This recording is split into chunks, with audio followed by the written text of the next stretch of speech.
Hi there all UG freaks, this is Christopher Dahl and today we're going to look at some Kirk Hammett inspired licks and try to come up with our own stuff out of that as usual. So, it could look something like this.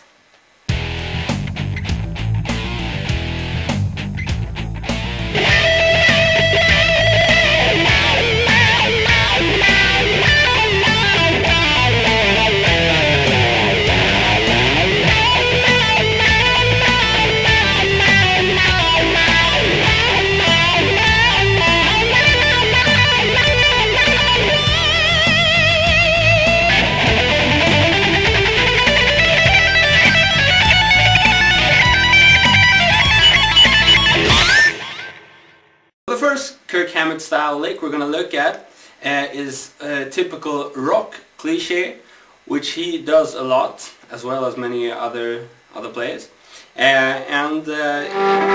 It's this kind of thing. We've looked at it before. What we're doing is we're bending on the 15th fret on the B string and on the 12th fret on the E string. So we're bending the B string up to the same pitch as this finger.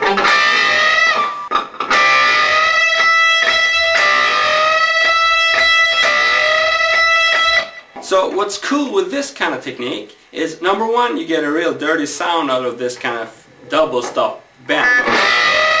And number two is, let's say you have a backing or a riff where you know you have a scale or you have a couple of notes which you know work very well to solo with. Let's say for instance we have a standard metal riff, something like that, and we have these three notes which we know work very well over 12th fret, 15th fret and the 17th fret. Then what we can do is we can use this shape and make sure the index finger is on the target note. So if the target note is the 12th fret, we're going to place our fingers like this. And then go up to the 15th fret with the index finger. And then to the 17th fret. So what will happen is, the notes you're playing with the ring finger will occasionally be out of the scale. And that's what kind of gives it the cool effect, because you're bending this, once again you're bending the note up to the pitch which you know sounds good. So, if we put it together it could sound something like this.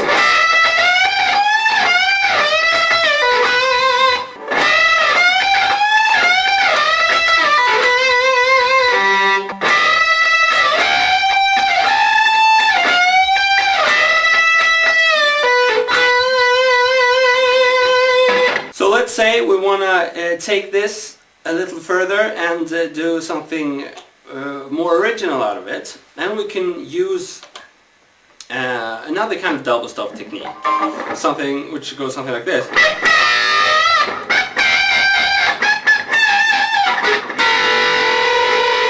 So what I'm doing there is I'm kind of plucking the E and the B string simultaneously with my middle and ring finger on the right hand. So something like this.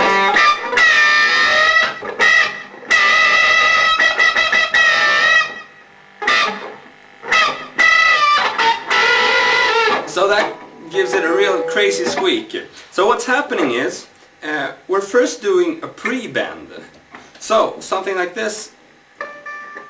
Just a tiny little bend to make this note on the B string go a little bit out of pitch, and that's what gives us this sound, which is a quite horrible sound.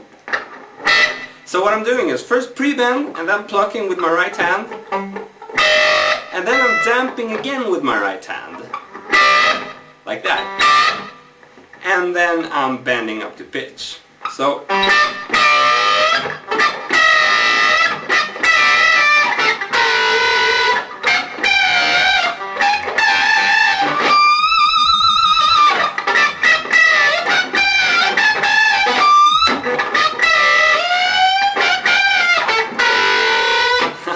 it's really crazy sounding stuff. Okay, so let's look at another Kirk Hammett style pattern, which is, I think, a little inspired from what he did on the first Metallica album, Kill 'Em All.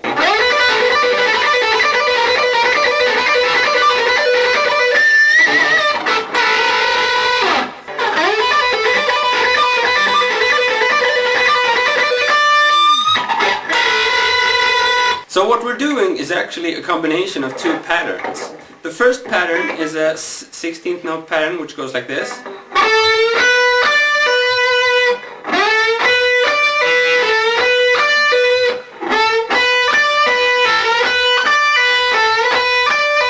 And the second pattern is this kind of thing.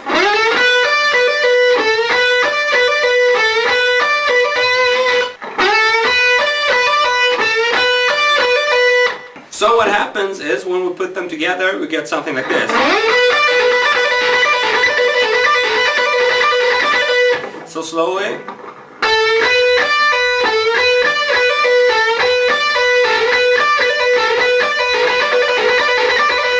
And then what you can do is, instead of doing it with these three notes,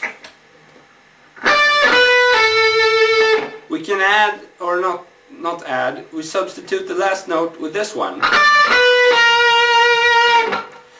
which gives us the flat fifth, or the blues note. And I just want to say that that's a scale that Kirk Hammett uses a lot, you know, the standard pentatonic scale with an added blues note, or flat fifth. And this scale looks like this.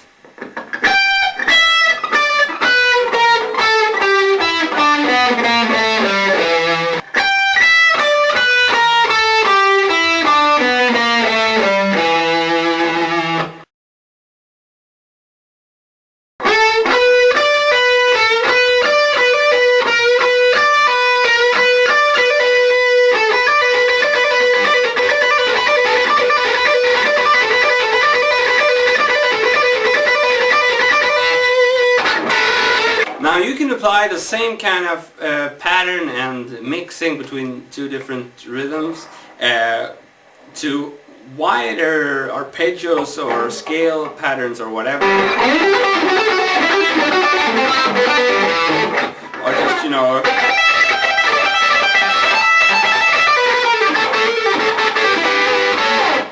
and try to fool around with those kind of things.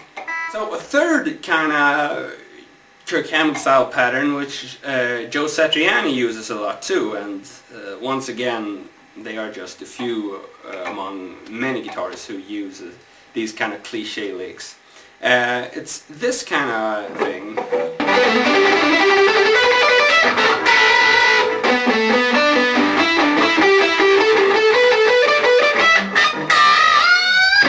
It's pretty cool because it works nicely when played, you know, very fast, and it also works nicely when played slow. So in order to understand this, it really facilitates if we count to, you know, 3, because we're playing triplets. So we can count like this: 1, 2, 3, 1, 2, 3, 1, 2, 3, 1, 2, 3, 1, 2, 3, 1, 2, 3, 1, 2, 3, 1, and 1, 2, 3, 1, 2, 3, 1, 2, 3, 1, 2, 3, 1, 2, 3, 1, 2, 3, 1, 2, 3, 1, 2, 3. For me, when attempting to play this fast, it works a lot better if I start with an upstroke. So just start with an upstroke and then do 100% up and down.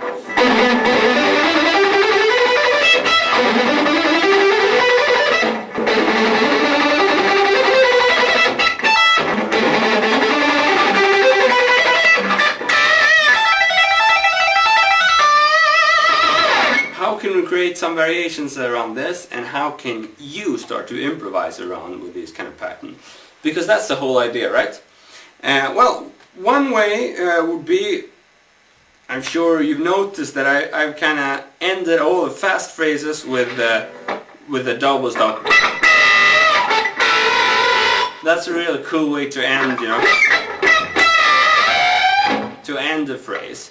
So that's an